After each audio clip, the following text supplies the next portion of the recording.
Cinema সঙ্গীত মঞ্চ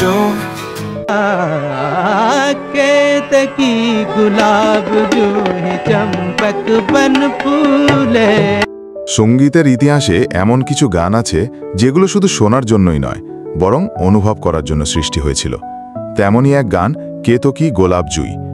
আজ আমরা শুনব এই বিখ্যাত গানের গল্প। 1956 সালে মুক্তি পাওয়া রাজা নওয়াথে পরিচালিত এবং ভারতভূষণ ও নিম্মি অভিনীত বসন্ত বাহার সিনেমার জন্য গানটি তৈরি হয়েছিল। সুর করেছিলেন সুরকর জুটি শঙ্কুর জয়কিশন। গানটি লিখেছিলেন শৈলেন্দ্র ও হাসরাত জয়পুরী।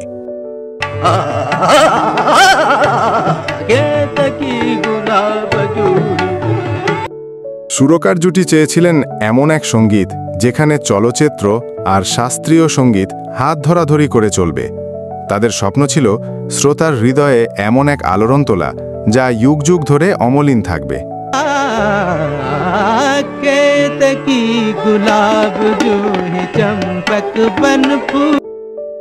এই গান গাইবার দায়িত্ব প্রথমে যখন মান্নাদের হাতে এলো, তিনি ভীষণ দুশ্চিন্তায় পড়ে গেলেন, কারণ তাকে গাইতে হবে পণ্ডিত ভীমসেন যোশীর সঙ্গে।